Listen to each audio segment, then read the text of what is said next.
Hello, everyone. In this video, I'm going to be talking about meta-ethical principles. And I'm getting it from the ethical, legal, and professional issues in counseling text. I'm just going to be going over the first few pages, actually, just pages 1 through 12. What I mostly want to focus on is going to be the principles of autonomy, non-maleficence, beneficence, justice, fidelity, and veracity. So in the ACA Code of Ethics, these are the core.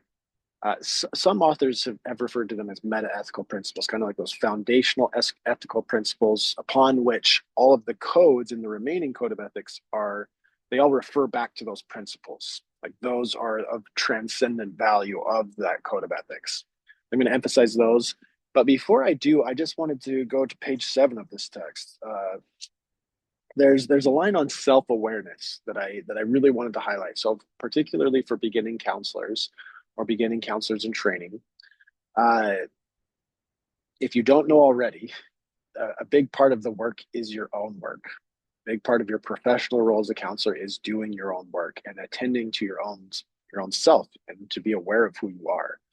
And this is like really, really important when it comes to ethics, because we can quickly start to have our needs met in implicit ways. Like the work can become about us rather than about our clients in kind of subtle ways. But in the textbook on page 7, it states about self-awareness that counselors must maintain a high level of self-awareness so that they do not inadvertently impose their own values, beliefs, and needs onto their clients. So that self-awareness is often the foundation point from which we dive into this work. If we don't do our own work, then we learn the skills and we have the knowledge. It's like the trifecta. We have to have the skills and the knowledge, but also the self-awareness to understand our own reactions and who we are in that relationship. And that'll be in more of these videos on ethics that I'm going to be sharing. I hope that comes across the importance of our own personal work as counselors and as helpers. That we really need to know ourselves, and it's not like it's not a dichotomy. We don't either know ourselves or not. It's a continuum. To what extent am I understanding myself? And that's a continual process. Anyway, so with that preface, I want to jump into these principles. I'm going to go through them pretty quick and then share a couple examples from my own clinical work that will hopefully kind of depict how these principles can work with each other. So first, autonomy. So autonomy is basically the ethical principle that states that we as counselors honor the self-determination of our clients. So we want our clients to make the ultimate choice. They have agency, and and whenever possible, we give them the control to make their choices. And the reason why I said whenever possible is because there are some limitations or exceptions to that, particularly if they're saying, hey, I want to kill myself, or I'm having a desire to go harm someone else or kill someone else. That's where there are certain limitations, or about, abuse is another example of children or the elderly or disabled, that counselors, like in our code of ethics, we do need to act in some circumstances, even if the client doesn't want us to. So I think that small example right there is one thing where in most cases, like absolutely, we want to respect the autonomy of our clients. We want to help them make their own choices and help them make their choices. But there are certain moments when no, we got to step in, or that's at least, where our requirements to step in legally, that we need to avoid imminent risk, act when there's a circumstance of imminent risk. Let's go to the next one that's kind of connected. So non-maleficence. Non-maleficence basically is the principle of do no harm. So we want to prevent harm from occurring, particularly for our clients or for others around them. Once again, in that kind of homicidal type scenario, where we'd have to keep other people safe. Then beneficence. So this is kind of the other side of the non-maleficence coin. So beneficence is doing good. So we want to foster good. We want to do good for our clients, help them have good outcomes, positive outcomes in their lives. And then justice. So justice has to do with fairness. Some sources will talk about equity or equality. I think, to me, the best way of putting it is fairness, because not everyone's the same. So we don't necessarily treat them equally, but sometimes the idea of fairness is more important, particularly when we're thinking from like a multicultural background. So to treat one client population this way or one client this way and then treat another the exact same way. If there's different cultural nuances, they won't work for each other. Uh, well, let's go to. I keep like my mind's churning. I almost want to like jump into more examples, but I'm going to pause for two examples that I'm going to share in a minute. So fidelity. This is having loyalty to our clients and keeping our promises to our clients. And I think the text and a lot of ethical sources also talk about it being trust. So fidelity is like attending to the trust of the relationship. That's an ethical principle to follow. And the last is veracity. That we're honest, that we're transparent with our clients. So when I'm going through these, you're probably all like, yeah, that makes sense. Like, what's the big deal about these being the core of the field? But there's, let's see, where was it? There was, I believe it's on page 14. Let me go there now really quick. Oh, it's not. I can't remember exactly which page, but it basically states that sometimes these principles don't all line up. Sometimes they'll be acting against each other. So that's why this really matters, because we need to, when we're facing ethical challenges, we need to be able to, like, there's not going to be one clear right answer. If we choose to emphasize autonomy over beneficence, or like they're not all the same. And the clients might think that their perception of what beneficence means might be different than ours. So, for example, I had a client who was going through some challenges, and with he's nearing divorce from his wife, and they had a young, I believe it was a son, and he was basically getting to the point where he was really stressed at work, really stressed out from the divorce, the impending divorce that he was trying to stop from happening, but is really heading towards divorce. And he's trying to make sense of his role as father. So he's feeling this weight. But then he was starting to have some intrusive thoughts of wanting of killing himself.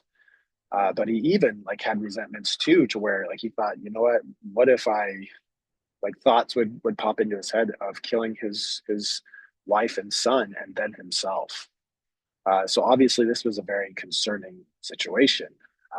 You'll learn more if, as beginning counselors in training, you'll learn how to respond to that. But even with having, you know, worked with lots of clients, like these scenarios are always pretty challenging and hard. It's like, so part of my task was to figure out, okay, if thoughts are there, does that mean that I have to, like, can I, hold confidentiality? Like, like confidentiality is part of, in my mind, it's part of autonomy, but also part of fidelity as well. That we need trust in our relationship that what's talked about is going to stay here in most cases. And also autonomy, that like you have self-determination, but also there's non-maleficence of, I need to make sure that no harm is done to the client or others, particularly harm like this imminent threat of death. So I had to determine, are these thoughts or are they moving towards behaviors? And you'll learn more when you're doing suicide assessments to kind of tease out, lots of people have thoughts of killing themselves. And sometimes there's just these intrusive thoughts that just come in about harming someone else or killing someone else. And they're usually uncomfortable. For this client, it was uncomfortable. He didn't like having those thoughts, but when he got kind of in this trapped place, they would surface for him. So this was I think a really important example. Like, so in the class that I'm teaching right now, so the students, you're going to be reading through the ACA Code of Ethics, all of the ACA Code of Ethics, and usually when you're facing like ethical scenarios like this, of like, okay, do I need to breach confidentiality? Do I need to reach out to other people to inform them that they might be a target of threat, or inform the police, or have someone hospitalized? Should this client have been hospitalized? And ultimately, no. Like, I felt, and in consultation with my supervisors and colleagues, we decided no, because there wasn't an imminent threat. The further we went along with risk assessment was, okay, so he's having the thoughts, but he's not planning on acting on them. There's no, like, plans that have moved that direction. You kind of start with, okay, are there thoughts? Then is there intention to follow through? Are there behaviors, et cetera? Like there's more models to go from. But he is mostly just at those thoughts, but it's still kind of concerning. But some, as you're going through the ACA Code of Ethics, I encourage you to look at B1C, that's respect for confidentiality. But also B1D talks about explanation of limitations of confidentiality. Because that was really important. We started this relationship, me and this client, with talking about, okay, these are the things, like this is a confidential environment, but if certain things around killing yourself or killing other people, or if there's abuse of elderly, children, disabled, then confidentiality doesn't apply, at least in those details that we talk about. So, so that's where, yeah, we respect autonomy, but we need to make sure there's no harm. So he has autonomy to talk about what he wants to talk about and ultimately even do what he wants to do. But once we have information as a client that those actions could lead to harm, then we're going to do what we can to stop that from happening, to, abide by that non-maleficence principle of do no harm. But I think part of it was also like fidelity and veracity as well. I told him that there are limitations to confidentiality, and we are entering that space. So he was aware from the start, and I needed to follow up with him and just kind of say, I need to consult with some people, just to make sure that I'm giving you the best care possible, and also to make sure that you're staying safe and your family's staying safe. So like I consulted about it, and so those are just a few thoughts of an example of how ethics might initially sound pretty clear cut, but the reality is, like, once it happens, like once circumstances happen, like all these principles don't jive perfectly together. Maybe one more quick example. I also had a client who I started working with her, but then I found out that actually her and my wife went to school together in college.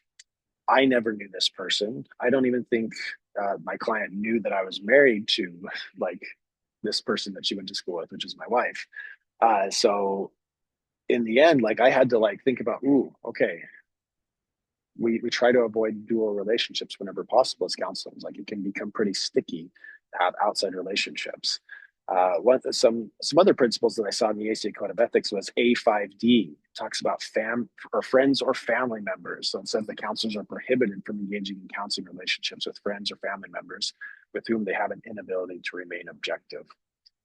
And I thought it was really interesting when it says with whom they have an inability to remain objective. I think there's multiple interpretations there. Does that mean that it's always prohibited because we can never be objective, or does that mean that it's prohibited unless we can still remain objective? I lean on the side of they're just prohibited. Don't work with family and friends. Like, how can we be objective? Because we know them, we have outside information. But that's hard in like rural spaces sometimes, where what does a friend mean? How do you determine if you're a friend? Like maybe you know each other, you're acquaintances, but you're in a small rural community and you're the only counselor within 100 miles. You're going to get pretty used to navigating dual relationships. But so once again, there's the stickiness, the gray area of ethics. So a lot of what I did is I just thought through these codes. I read all these codes. I pondered it. I ultimately kind of came to the point of, okay, so this isn't my friend. And it really didn't seem like my wife and her had any significant relationship outside of just being in some classes together. Can't even remember exactly how I even found out. It might have just been that they could have been in classes together. I wasn't positive. And that part of me was wondering, should I address this with the client? Should I make sure that the client's aware of this potential overlap? But then I also, like I read B1D in the ACA Code of Ethics, where it talks about respect for privacy. And it says counselors respect the privacy of prospective and current clients. Counselors request private information from clients only when it's beneficial to the counseling process.